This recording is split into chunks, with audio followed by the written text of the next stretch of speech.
What holds you back after 70 may not be what you expect. It's often about letting go. Over time, we collect things that no longer serve us. Objects, habits, beliefs, and carry them long past their usefulness. And by the time we reach our 70s, some of those things aren't just unnecessary. They're heavy. They weigh on our mood, our health, our relationships, and even our ability to enjoy life in the moment. This video isn't about cleaning out your garage or organizing your closet, although we'll touch on that too. It's about something deeper. These are 7 things that many people carry into their later years, without realizing how much they're costing them. And once you let them go, what's left behind isn't loss, it's freedom. These aren't just theoretical suggestions. Each of these 7 items is based on real patterns seen in older adults, who either thrive or struggle in their later decades. And as simple as they may seem, the impact of releasing just one can be life-changing. So if you're over 70 or getting close, and you feel stuck, tired, or just not as light in spirit as you once were, this may be exactly what you need. Let's explore the 7 things to throw away after 70, and why doing so might just be the best gift you ever give yourself. Stay with me to the end, because the final item is something very few people talk about, but it's the one that brings the most peace when you finally let it go. Number 1, the guilt of saying no. There comes a time in life when your time, your energy, and your peace become your most valuable resources, and by the time you reach 70, protecting them should no longer be something you apologize for. Yet so many older adults still carry a quiet burden with them every time they turn down a request, cancel a plan, or simply choose rest over obligation. That burden is guilt. And if you want to experience more freedom in your later years, it's time to throw that guilt away. This doesn't mean becoming selfish. It means becoming selective. It means finally giving yourself permission to prioritize what matters most to you, without constantly explaining yourself. For decades, many people, especially those who raised families, built careers, or cared for others, have been conditioned to say yes out of duty, politeness, or fear of disappointing someone. But at this stage in your life, you've earned the right to honor your own boundaries.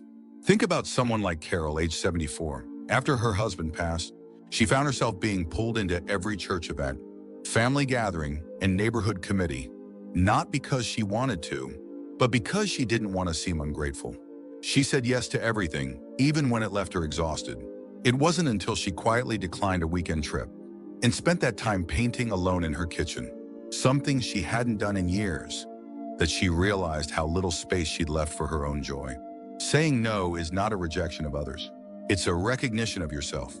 And in truth, most people understand far more than we assume. When you say no with kindness and clarity, you're not pushing people away. You're setting the terms for a more honest connection. You're showing them what you truly need to stay healthy, peaceful, and present. This kind of boundary also models something important for the next generation. When your children or grandchildren see you taking care of your time and energy, they learn that it's okay to do the same. They learn that life after 70 doesn't have to be about constant obligation. It can be about intentional living. Of course, there will still be moments when you want to say yes, and when you do, you'll know it's coming from a genuine place, not a sense of guilt or pressure. That's the beauty of learning to say no without shame. It makes your yeses mean more. So if you've been carrying the guilt of saying no, it's time to put it down. Let it go. You've spent enough years meeting everyone else's needs. This chapter is about meeting your own and trusting that the people who care about you will understand. Number 2, outdated medical supplies and prescriptions. It's easy to overlook them. They sit quietly in bathroom drawers, kitchen cabinets, or hallway closets, old pill bottles, expired ointments, leftover antibiotics, half-used prescriptions from years ago. But as harmless as they may seem, keeping outdated medical supplies around after 70 can actually pose real risks. And clearing them out isn't just about tidying up. It's about protecting your health and giving yourself peace of mind. When medications expire, they don't always lose potency in predictable ways. Some become less effective, others can actually degrade and become harmful. And even if they're safe, taking the wrong dose or confusing one medication for another can cause serious side effects, especially if you're managing multiple conditions. At this stage in life, even a small mix-up can lead to big consequences. Let's take Bill, 81, who had a history of heart issues. One afternoon, he reached for what he thought was his blood pressure medication, but accidentally took an old prescription for pain management that had been left in the same container. It wasn't intentional. It was just a matter of packaging, labeling, and mental fatigue. He spent the next day in the emergency room, something that could have been avoided if the expired meds had been tossed years earlier. And it's not just prescriptions. Think about old thermometers that don't work properly, bandages that have lost their adhesive, creams that have long passed their shelf life, even supplements that you no longer take but still store out of habit. These items clutter your space and complicate your decisions. In a moment when you're not feeling well, you need clarity, not confusion. The fix is simple but powerful. Go through your cabinets. Look at expiration dates. If it's expired, throw it away safely, ideally at a pharmacy that accepts old medications. If it's unlabeled or unclear, don't take the risk. If it's something you haven't used in over a year and don't plan to use again, it's likely time to let it go. Keep only what's current, clearly labeled and truly relevant to your ongoing care. You'll be amazed at the sense of calm this brings. Because when your body needs attention, the last thing you want is a shelf full of chaos. You want a clean, organized space where your medications and supplies reflect exactly where you are today, not where you were years ago. Doing this also gives your loved ones peace of mind. If they ever need to step in and help you with your medications or emergency care, they'll know they're working with accurate, updated information. That's not just responsible, it's a gift. If you're still watching this video and finding these insights valuable, please comment number 2 below to let me know you're here. And if you haven't subscribed yet, I recommend you subscribe and turn on the bell so you don't miss any videos. Your support helps us continue creating good content to inform and inspire you. Now let's move forward. Number 3, negative self-talk. You wouldn't let a stranger stand in your living room and insult you day after day. Yet for many people after 70, a quiet, persistent voice inside does just that, and it's been doing it for years. It says things like, "You're too old to try that. You've made too many mistakes. No one really needs you now." This voice is not wise. It's not helpful. It's not your conscience. It's negative self-talk. And if you want to feel lighter, freer, and more alive in this chapter of your life, it's time to throw it away. This voice often takes root over time. Sometimes it begins in childhood, shaped by harsh words or impossible expectations. Sometimes it comes from past failures or regrets that we never fully released. And often it's reinforced by a culture that whispers, "You're past your prime once you hit a certain age." But here's the truth. Just because a thought shows up doesn't mean it's true. And just because you've thought it 100 times doesn't mean you need to keep thinking it now. You have lived long enough to know that growth doesn't end at 30, 50, or even 80. Every year brings its own form of becoming. And yet negative self-talk keeps you from seeing that. It robs you of motivation. It steals your joy. It isolates you by convincing you that your struggles are proof of failure, rather than part of the human condition. Think of someone like Edna, age 78. She always wanted to learn piano, but every time she looked at a keyboard, that voice said, "You'll never be good at this. It's too late to start." For years, she believed it, until her granddaughter, age 10, asked her to learn a song with her. They started with one note at a time, and now they play together every Sunday. Not because Edna silenced the voice once and for all, but because she stopped letting it drive her decisions. The first step to discarding negative self-talk is noticing it. When you catch yourself thinking something critical, ask, would I say this to someone I love? Would I say it to my best friend? If not, why am I saying it to myself? Challenge the narrative. Replace it with truth. Like, I've made it through hard things before. I bring value even if I move slower now. I still have things to give, learn, and enjoy. And if you're surrounded by people who reinforce those negative beliefs, gently consider whether those voices need to stay in your life. Protecting your mind is just as important as protecting your body. That might mean limiting time with those who drain your confidence, or investing more in those who see your strengths and speak to your potential. You've spent years becoming who you are, and every wrinkle, every scar, every story along the way has value. Your inner dialogue should reflect that. It should honor the strength, wisdom, and resilience that come from living a real life, not a perfect one. So the next time you hear that voice telling you you're too old, too slow, too late, talk back. Remind it that you're still here, still growing, still becoming, and that the best version of you isn't behind you. It's still unfolding, one choice at a time. Number 4, clutter that ties you to the past. There's nothing wrong with holding on to a few precious things. Your spouse's favorite book, a sweater that still carries a familiar scent, a photograph that says more than words ever could. These objects aren't clutter. They're memory keepers. But over time, it's easy to cross a line without realizing it.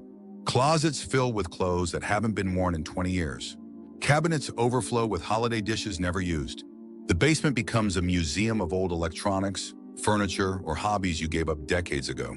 And suddenly, you're not preserving your past, you're trapped in it. At first, you might not even notice the weight. It's just stuff. It's tucked away. But it takes up space, not just in your home, but in your mind. It makes it harder to move freely, think clearly, and breathe easily. Every drawer you open, every shelf you dust becomes a reminder not just of what once was, but of all the decisions you postpone. Should I keep this? What if I need it? What if someone else wants it someday? These questions become emotional quicksand, pulling you back again and again. Think of Leonard, age 80, who kept every tool he ever owned in a shed behind the house. Some were rusted. Others hadn't been touched since the 1990s.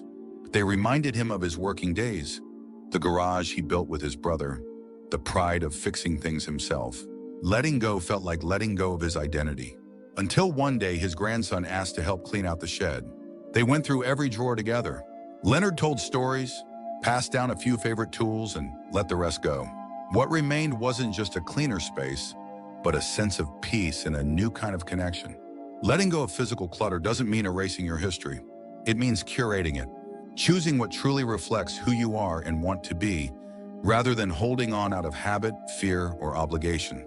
And when you clear that space, something else shows up: energy, focus, even joy. Because you're no longer fighting through the noise of the past to find your way forward. Start small. Ask yourself, do I use this? Do I love this? Does this help me today? If the answer is no, then you're not throwing it away, you're releasing it. You're making space for the life you have now, not just the one you used to live. And don't be afraid to ask for help. Often, going through old belongings with a friend or loved one turns into something more meaningful than you expected. It becomes a moment of sharing, remembering, and honoring, without the burden of carrying it all alone. Let your space reflect your present, not just your past. Because every day you wake up is a chance to live more freely, more intentionally, and more lightly. And it starts with what you choose to keep and what you finally choose to let go. If you're still watching this video and finding these insights valuable, please comment number 4 below to let me know you're here. And if you haven't subscribed yet, I recommend you subscribe and turn on the bell so you don't miss any videos. Your support helps us continue creating good content to inform and inspire you. Now let's move forward. Number 5, the belief that new friendships aren't possible. Somewhere along the way, many people start to believe that friendship is something that only blossoms in youth. That after a certain age, it's just too hard to make new connections. The people you once knew have moved away, passed on, or drifted out of reach. Your routines have changed. Your circles have shrunk. And before long, the voice in your head begins to say, it's too late now. But that belief that new friendships aren't possible is one of the most damaging things to carry with you after 70, and it's time to throw it away. The truth is, loneliness isn't a natural part of aging, it's a signal. It's your spirit telling you that connection still matters. That your heart hasn't retired, even if your career has. That your need to laugh, to share stories, to be seen and heard, that hasn't disappeared with the passing years. It's still alive. And it's still possible to meet someone new who makes you feel understood. It might not look like it did in your 20s. You probably won't bond over dorm rooms or dance halls, but you might connect over gardening or books or grief. You might find a friend in the person who sits next to you at the community center, or the neighbor you've only waved to until now. You might meet someone through a class you take, a group you join, or a cause you care about. And it might take time, but every friendship that ever mattered started with one thing: a small moment of openness. Take Paul, 75, who moved to a new town after his wife passed. He didn't know anyone. For weeks, he barely left the house except for groceries. Then one day, he signed up for a weekly watercolor class at the library. Not because he loved painting, but because he needed to be around people again. That's where he met Judith, who'd also lost her spouse. They began to share rides, then coffee, then pieces of their stories. And slowly, the ache of loneliness started to soften. It's not always easy to put yourself out there again. Vulnerability can feel harder with age, not easier. You carry more memories, more losses, more self-doubt. But you also carry more wisdom, more patience, and more to offer than you realize. You have stories someone else is waiting to hear. You have a kindness someone else needs. You have humor, insight, and a presence that can make another person's life better just by showing up. Don't let the past convince you that connection is behind you. Don't let fear keep you from reaching out. Even if you've been hurt, even if you've been disappointed, there are people out there who will meet you right where you are. No performance required, no pretending necessary. Just your real, honest self. Throw away the belief that friendship is something you grow out of. Because the truth is, it's something you grow into. Deeper, slower, richer, with every year you live.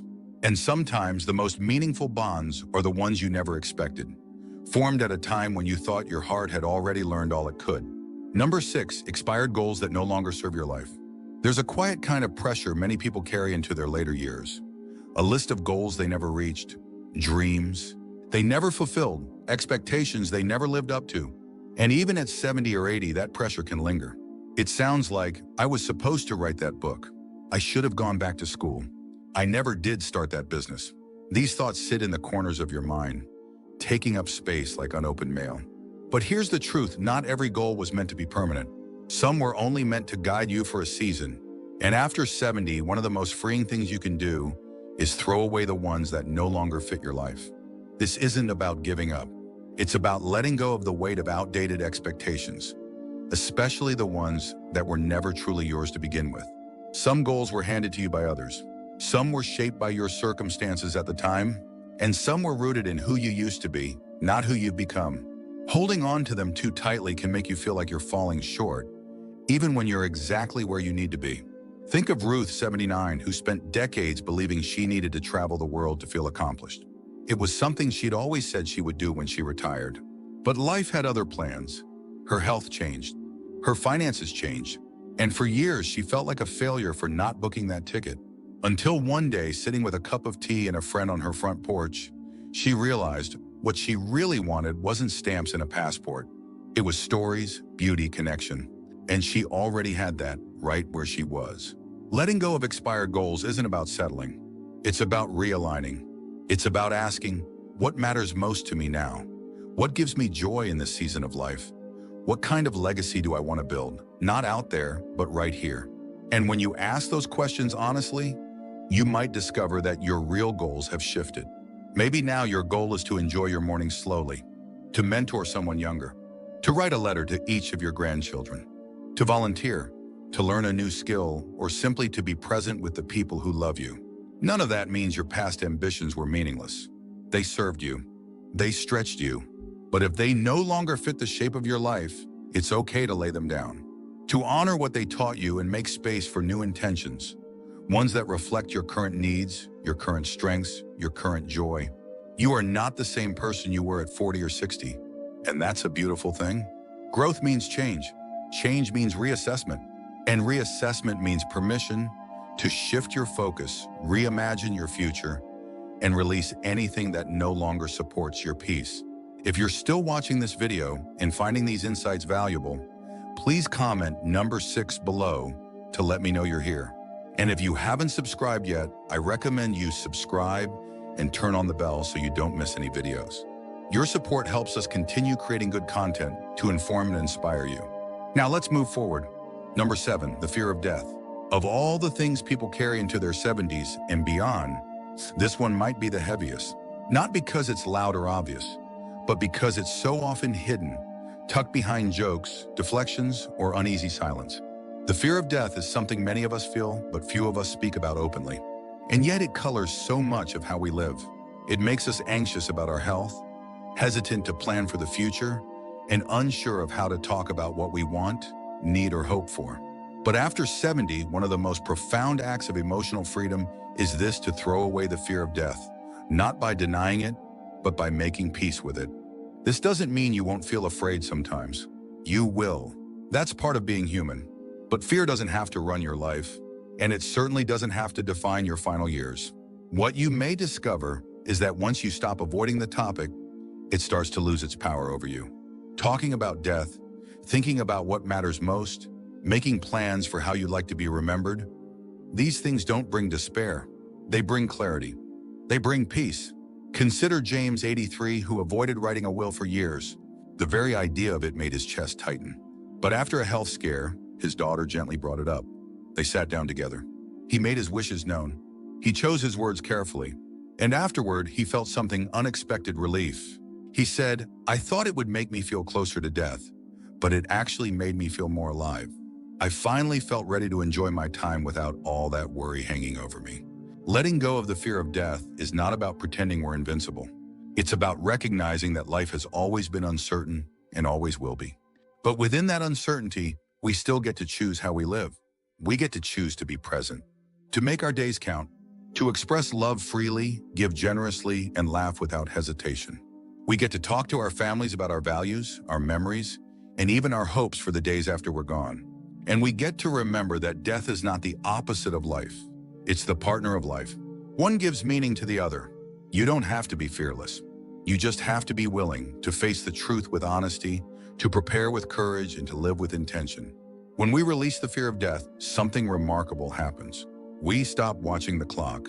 We stop clinging to what we can't control, and we start seeing each moment, each relationship, each sunrise, each quiet cup of tea as a gift. So take a breath, look around you, and let yourself live, not in spite of death, but with full awareness that your time is precious, your presence is powerful, and your life right now is still unfolding. Final thoughts. As we wrap up this video, I hope you take a moment to reflect on these 7 things, not with guilt, not with pressure, but with curiosity and compassion. Which of these are you still carrying? Which ones are you ready finally to set down? Throwing something away after 70 isn't about loss. It's about space. Space for joy. Space for peace. Space for what still matters. Whether it's guilt that's kept you saying yes when you wanted to say no, clutter that ties you to a past you've already lived, or quiet fears that whisper you're too old to begin again, each of these can be released. And with every release comes a little more lightness, a little more breathing room, and a little more freedom to live as you are now. You've earned that freedom, not by being perfect, not by checking every box, but by living through decades of love, change, pain, and growth. You've made it here, and that alone is enough. So as you move forward, I invite you to do so not with a heavy load, but with a lighter heart. Let go of what no longer serves you. Reclaim what brings you peace. And remember, it's never too late to feel free in your own life. Thank you for joining us today. We'd love to hear from you. Leave a comment below and share one thing you learned today and how you plan to use it in your life. Your thoughts are important to us, so don't hesitate to share them. Reading your comments gives us great motivation and encouragement. If you enjoyed this video and found it helpful, please like, subscribe, and share. Your support helps us continue creating good content to inform and inspire you. Thanks for watching, and we look forward to seeing you in the next video.